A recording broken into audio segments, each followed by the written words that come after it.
Hello dear, welcome you all in the lecture number 4 in the course on quadratic equation. Quadratic equations के इस course के अंदर हम problems की मदद से डिफरेंट कॉन्सेप्ट्स को समझने की कोशिश कर रहे हैं। जितने भी डिफरेंट वैरायटीज के प्रॉब्लम्स पॉसिबल हो सकते हैं एक किसी गिवन पर्टिकुलर टॉपिक के ऊपर, उन सारे प्रॉब्लम्स का डिस्कशन हम आपके साथ कर रहे हैं। साथ साथ आपको होमवर्क प्रॉब्लम्स भी देते हैं घर से अटेम्प्ट करने के लिए, जो भी हम टॉपिक्स जो है वो डिस्कस करते हैं क्लास के अंदर। इससे क्या हो कि आप खुद से वो कॉन्सेप्ट जो है वो लगाना सीख जाएं, क्योंकि अल्टीमेटली एग्जाम्स जब होंगे तो पेपर में मुझे अपीयर नहीं होना है, आपको अपीयर होना है। So finally the more amount of homework problems you do, आप जो है उतने बेहतर होते चले जाएंगे अपने कॉन्सेप्ट्स के ऊपर, right. So this is lecture number 4 और लेक्चर नंबर 4 के अंदर करने क्या वाले हैं हम, उसका डिस्कशन मैं पहले कर देता हूं। सबसे पहले हम लेक्चर नंबर 3 का जो हमारा होमवर्क प्रॉब्लम है उसका डिस्कशन करेंगे, फिर मूव करेंगे क्वाड्रेटिक इक्वेशन के एक नए कॉन्सेप्ट्स की ओर, that is solution of quadratic equation. So I hope आपने सारे के सारे जो लेक्चर्स है पहले वाले, lecture number 1, lecture number 2 and lecture number 3 जो कि ऑलरेडी चैनल्स के ऊपर अपलोडेड हैं, उन सबको आपने जो है वो कवर अप कर लिया होगा। नहीं किया तो जाओ उसको कवर करके आओ, क्योंकि उसके अंदर हमने पहला concept that is the standard form of quadratic equation, कैसा दिखता है क्वाड्रेटिक इक्वेशन, कैसे चेक करते हैं कि गिवन इक्वेशन क्वाड्रेटिक इक्वेशन है या फिर नहीं है, उसका डिस्कशन करा है। So let's move to the lecture number 4 content. और हमारा जो पहला काम है that is to discuss the homework problem that I have given you all in the lecture number 3। So आपके स्क्रीन के ऊपर जो है वो क्वेश्चन अपीयर हो रहा है। यही क्वेश्चन जो है हमने लास्ट लेक्चर्स के अंदर आपको एज अ होमवर्क प्रॉब्लम है ना, हमने आपको एज अ होमवर्क प्रॉब्लम दिया था, राइट। सो आई होप आपने इस होमवर्क प्रॉब्लम को ऑलरेडी कवर कर लिया है। सो सवाल ये था कि represent the following quadratic equation in standard format. कहता है कि आपको एक क्वाड्रेटिक इक्वेशन दे रहे हैं, है ना। इस बार हमें चेक करने की जरूरत वैसे नहीं है, क्योंकि उन्होंने क्वेश्चन वाले ने पहले ही बोल दिया है कि जो कॉम्प्लेक्स का फॉर्मेट दिख रहा है ना, something bracket into something bracket, है ना। राइट साइड में भी 2 ब्रैकेट का मल्टीप्लिकेशन है, लेफ्ट साइड में भी 2 ब्रैकेट का मल्टीप्लिकेशन है, उसके अंदर कुछ लिखा हुआ है x - 3, 2x + 5, x and x + 6। तो उन्होंने बोला है कि ये क्वाड्रेटिक इक्वेशन बन जाएगा, उन्होंने पहले ही बता दिया है। केवल आपको काम ये करना है कि जो क्वाड्रेटिक इक्वेशन फाइनली बनेगा उसको आपको स्टैंडर्ड फॉर्म में कन्वर्ट करना है। सबसे पहले मैं आपको एक बार जल्दी से क्विक रीजन दे देता हूँ कि what do we mean by the so called standard format of quadratic equation. तो वैसे तो हमने लास्ट के 3 लेक्चर्स के अंदर इसी के ऊपर पूरा डिस्कशन करा है, लेकिन मैं फिर से रिवाइज करा देता हूँ आपको। स्टैंडर्ड फॉर्मेट हमने डिस्कस किया था x² + bx + c = 0, जहाँ पे a x का कोफिशिएंट है, b आपका जो x का कोफिशिएंट होता है, c जो है वो कांस्टेंट टर्म होता है, राइट। तो अगर इस इक्वेशन के अंदर x² का टर्म हो, x का टर्म हो और एक कांस्टेंट टर्म हो, तो हम वैसे इक्वेशन को जो है हम standard form of quadratic equation बोलते हैं। वैसे आपको पता ही है कि x का टर्म ना हो तब भी चलेगा, कांस्टेंट टर्म ना हो तब भी चलेगा, लेकिन इस x² वाले टर्म का होना उस इक्वेशन के अंदर जरूरी है, क्योंकि यही वो टर्म है जो वेरिएबल की मैक्सिमम पावर को डिसाइड कराएगा। अगर इसके अलावा x³ x⁴ वाले टर्म्स आ जाएं तो वैसे इक्वेशन क्वाड्रेटिक इक्वेशन नहीं होते हैं। ये सारी चीजें डिस्कस कर ली हैं हमने लास्ट के 3 लेक्चर्स के अंदर, राइट। सो आज से पहले इस होमवर्क प्रॉब्लम को हम करने स्टार्ट करते हैं। तो फाइनली हमें करना क्या है, हमें इस इक्वेशन को सिंप्लीफाई करना है और इस स्टैंडर्ड फॉर्म के अंदर हमें कन्वर्ट करना है कि पहले x² का टर्म लिखा होना चाहिए, फिर x का टर्म अगर है तो, अगर फिर कांस्टेंट टर्म अगर है तो, और राइट साइड में इक्वल टू 0। सबसे पहले हम बात करते हैं गिवन इक्वेशन की। तो लैंग्वेज की हमने ऑलरेडी बात करी है कि लैंग्वेज का भी एक इंपॉर्टेंट रोल होता है आपके बोर्ड के पेपर्स के अंदर। सबसे पहले हम क्या करते हैं, इस इक्वेशन को अच्छे तरीके से लिख लेते हैं। तो हमारा जो गिवन इक्वेशन है वो क्या है, that is x - 3 × 2x + 5 = x × x + 6। चलो सिंप्लीफाई करते हैं। पहली बार तो सिंप्लीफिकेशन नहीं कर रहे हैं, हमने बहुत सारे प्रॉब्लम्स के अंदर सिंप्लीफिकेशन किए हैं। x जब मल्टीप्लाई होगा इस 2x से तो बन जाएगा 2x², x जब मल्टीप्लाई होगा 5 से तो बन जाएगा +5x, जब 3 मल्टीप्लाई होगा 2x से, साथ में यहाँ पे माइनस साइन भी है तो ये बन जाएगा -6x, और जब -3 मल्टीप्लाई होगा 5 से तो बताओ कितना बन जाएगा, तो ये बन जाएगा -15, राइट। इधर अगर हम राइट साइड की बात करें तो बताओ x को अगर x से मल्टीप्लाई करेंगे तो क्या बनेगा, ऑफ कोर्स x² बनेगा, और जब x 6 से मल्टीप्लाई होगा तो कितना बनेगा, +6x। फिर क्या करते हैं, ऑफ कोर्स सारे टर्म्स को हम एक तरफ लेके आएंगे, है ना। सारे राइट हैंड साइड वाले टर्म्स को हम लेफ्ट हैंड साइड में लेके आ रहे हैं, है ना। राइट वाले को लेफ्ट में लेके क्यों नहीं जा रहे हो, सॉरी लेफ्ट वाले को राइट में लेके क्यों नहीं आ रहे हो, है ना। ये जो लेफ्ट वाले इतने सारे टर्म्स हैं उसको राइट में क्यों नहीं लेके जा रहे हो। तो नॉर्मली हम देखते हैं कि मैक्सिमम नंबर ऑफ टर्म्स किधर है ना, मैक्सिमम नंबर ऑफ टर्म्स जिधर रहते हैं सारे इक्वेशन को कोशिश करते हैं कि उसी तरफ शिफ्ट कर दिया जाए। तो देख सकते हो कि 2x², 5x, माइनस का 6x, माइनस का 15, इतने सारे टर्म्स लेफ्ट में पड़े हुए हैं। तो अगर इतने सारे टर्म्स को हम राइट में लेने जाएं तो थोड़ी सी हमारी मुश्किलें जो है वो बढ़ जाएंगी। हम उससे अच्छा क्या करते हैं कि जिधर कम टर्म्स हैं उसको ही हम दूसरे तरफ शिफ्ट कर देते हैं ताकि साइन चेंज जो है बार बार करने में हमें तकलीफ ज़्यादा ना हो, राइट। तो वैसे हम सिंप्लीफाई कर सकते हैं लेफ्ट साइड को भी। अगर गौर से देखोगे तो ये 2x का स्क्वायर है, 5x माइनस का 6x कितना होगा, ऑफ कोर्स माइनस x, और ये माइनस का 15 पड़ा हुआ है। तो हमने लेफ्ट साइड को अच्छे से सिंप्लीफाई कर लिया। राइट साइड में 2 टर्म है, लेफ्ट साइड में 3 टर्म है। तो हम सारे इक्वेशंस को कोशिश करेंगे कि जितने भी राइट में टर्म्स हैं हमारे सबको लेफ्ट में लेके आ जाओ। अच्छा, अगर लेफ्ट में लेके आओगे तो क्या बनेगा, तो ये जो अपना ये प्लस का x² है जब लेफ्ट में आएगा तो ये बन जाएगा माइनस का x²। ये जो प्लस का 2x है लेफ्ट में आएगा तो माइनस का 2x और इक्वल टू बन जाएगा 0, राइट। अच्छा, ये 2x² है, 2x² रखने दिया। इस माइनस को x² को इसके साथ जो है वो लेकर के आ गए ताकि सब्ट्रैक्शन वाले जो काम है वो कर लिए जाएं। ये माइनस का x, ये माइनस का 2x, इसको एक साथ क्लब कर लिया तो ऐसा बन जाएगा, और ये माइनस का 15 इक्वल टू 0। ऐसा क्यों किया, क्योंकि फाइनली हमें कन्वर्ट करना है स्टैंडर्ड फॉर्म के अंदर। तो हम पहले x² वाले टर्म्स को एक साथ लिख लेंगे, फिर x वाले टर्म्स को एक साथ लिख लेंगे, और फिर कांस्टेंट टर्म है उसको एक साथ लिख लेंगे, राइट। सो अगर हम 2x² में से x² को घटाएंगे तो ये बन जाएगा x², माइनस का x, माइनस का 2x बन जाएगा माइनस का 3x, and this is minus 15 equal to 0। तो अगर आप गौर से देखेंगे तो हमने गिवन इक्वेशन को सिंप्लीफाई कर लिया है, और सिंप्लीफाई करने के बाद स्टैंडर्ड फॉर्म में कन्वर्ट कर लिया है। अगर हम यहाँ से आपसे पूछें कि a की वैल्यू बताओ, b की वैल्यू बताओ और c की वैल्यू बताओ, तो बता सकते हैं क्या इस इक्वेशन को देख करके। a क्या होता है, a होता है अपना कोफिशिएंट ऑफ x²।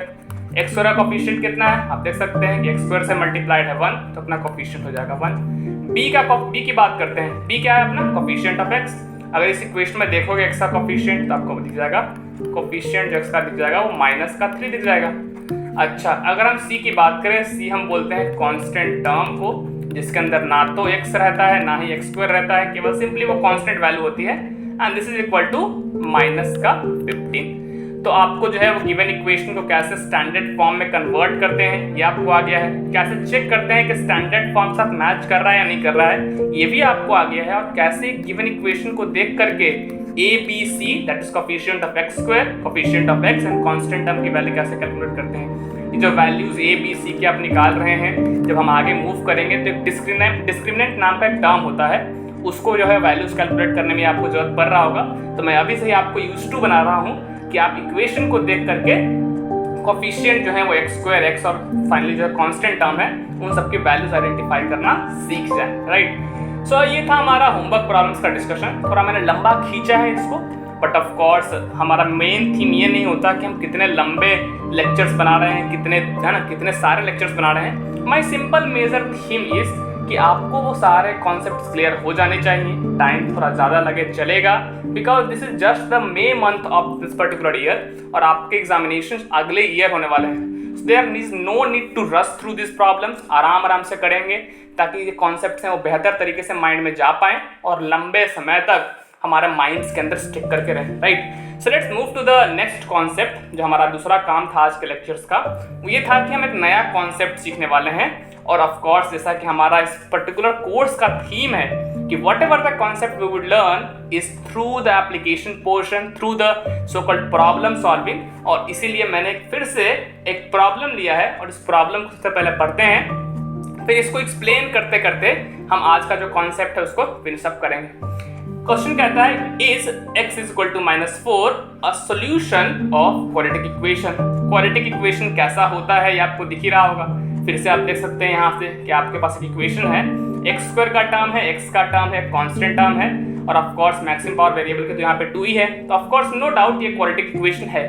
जो एक सिंपल सी चीज तकलीफ देगा आपको इस प्रॉब्लम को पढ़ने के बाद, वही है टर्म सॉल्यूशन, कि what do you mean by the solution of quadratic equation. तो बहुत अच्छे तरीके से मैं बता देता हूँ आपको, ज़्यादा खींचूंगा भी नहीं, लेकिन बहुत बेहतर, बहुत क्रिस्प टर्म में मैं आपको सॉल्यूशन का मतलब समझाता हूँ।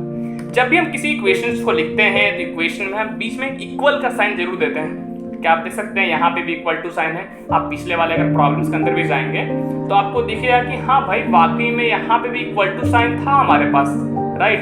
तो अगर आप इस पर्टिकुलर प्रॉब्लम्स के ऊपर आए तो इनफैक्ट जितने भी क्वाड्रेटिक के प्रॉब्लम्स करोगे, इनफैक्ट क्यूबिक इक्वेशन या फिर बाय क्वाड्रेटिक इक्वेशन डिग्री 4 वाले जो है आप करने चाहोगे प्रॉब्लम्स को, उन सब प्रॉब्लम्स के अंदर आपको ऐसा फॉर्मेट दिखेगा, क्योंकि इक्वेशन के अंदर एक जो होता है वो इक्वल टू साइन होता है, कुछ एक्सप्रेशन लेफ्ट साइड में लिखा होता है इक्वल साइन के, और कुछ एक्सप्रेशन राइट साइड में लिखा होता है उस पर्टिकुलर इक्वल साइन के। तो जब भी हम इक्वेशंस की बात करते हैं तो we have something written on the left side of the equal sign and something written on the right side of the equal, है ना। तो ये जो लेफ्ट साइड में जितना भी एक्सप्रेशन लिखा होता है उसको हम बोलते हैं लेफ्ट हैंड साइड, और उसको रिप्रेजेंट करते हैं इन शॉर्ट LHS से। और इक्वल साइन के जो राइट में जितना भी एक्सप्रेशन लिखा होता है गिवन इक्वेशन के, उसको हम शॉर्ट में बोलेंगे RHS और लिखेंगे राइट हैंड साइड, है ना। बहुत लॉजिकल सा नेमिंग किया गया है कि जो राइट में प्रेजेंट है वो उसको बोलेंगे राइट हैंड साइड, जो लेफ्ट में प्रेजेंट है उसको बोलेंगे लेफ्ट हैंड साइड। किसी भी एक वेरिएबल की वैल्यू को, क्या आपको इक्वेशन दिखा है ना, आपको इक्वेशन दिख रहा है ना, 2x² प्लस का 5x माइनस का 12।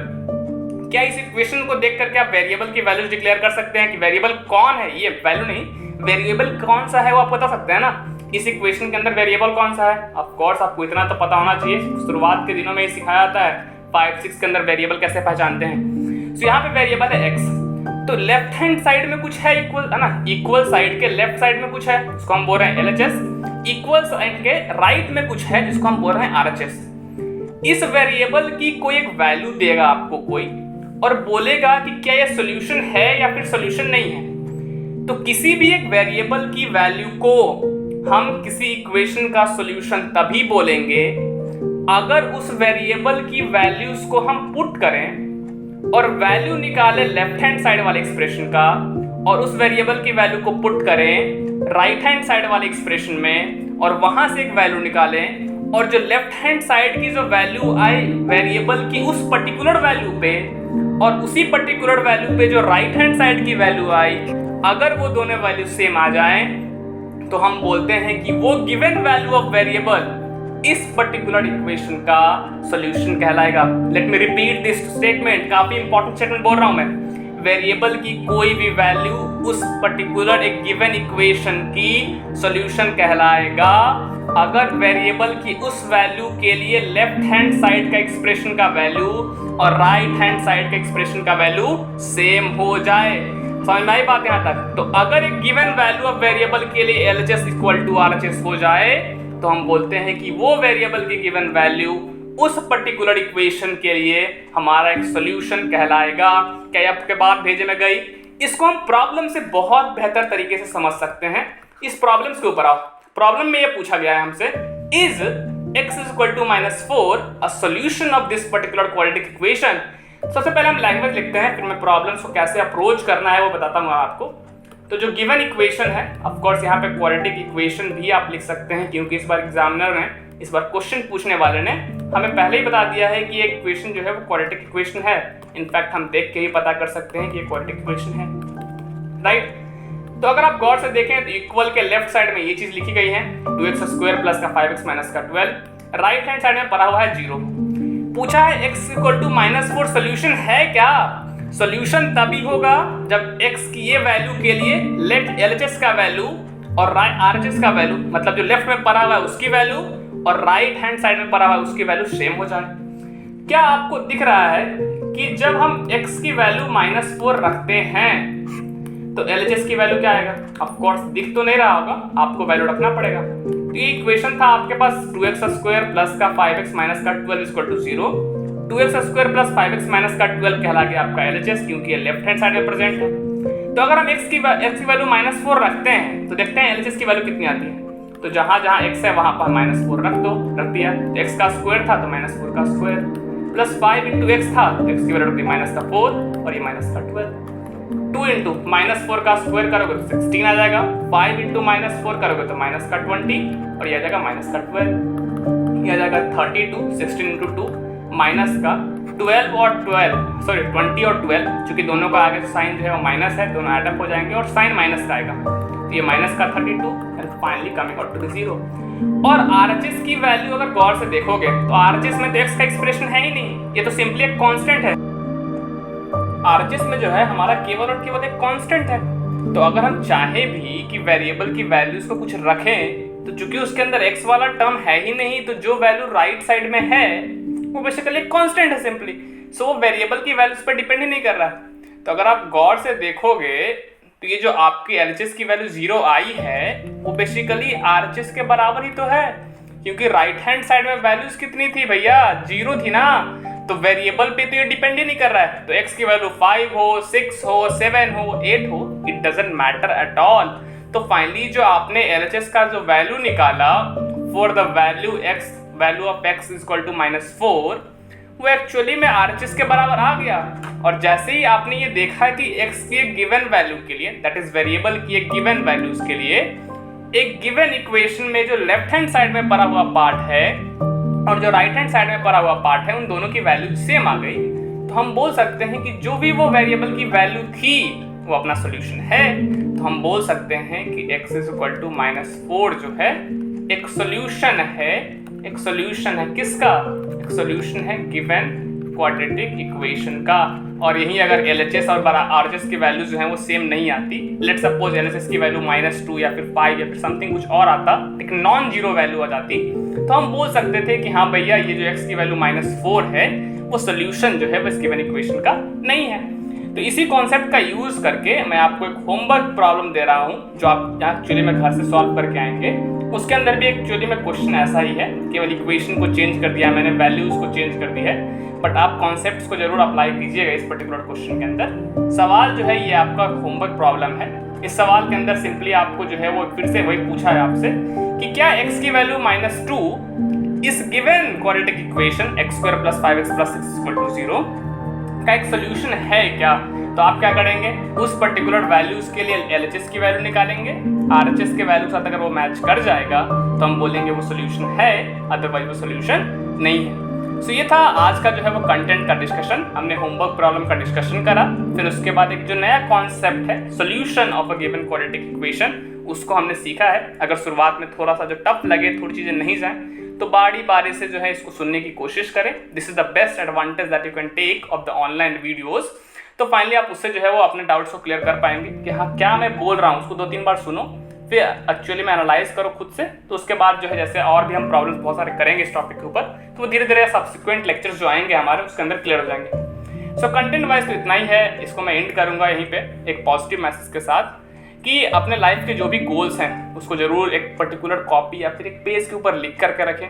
हर दिन जब सुबह उठें तो उस दिन की शुरुआत उस पर्टिकुलर गोल से होनी ही चाहिए। जो भी आपने लिख रखे हैं, चाहे जो भी हो, चाहे आपको कोई मटेरियल खरीदना हो, कितना भी पैसा कमाना हो, what ever the dream that you have for, सबके लिए ड्रीम्स की एक्चुअली जो कंडीशंस होती हैं कि क्या क्या आपने सोच रखे हैं वो अलग अलग होता है। तो अपने अकॉर्डिंग जो भी हैं उसको एक पेपर के ऊपर नोट डाउन कर लीजिए, कॉपी के अंदर बेस्ट होगा वो।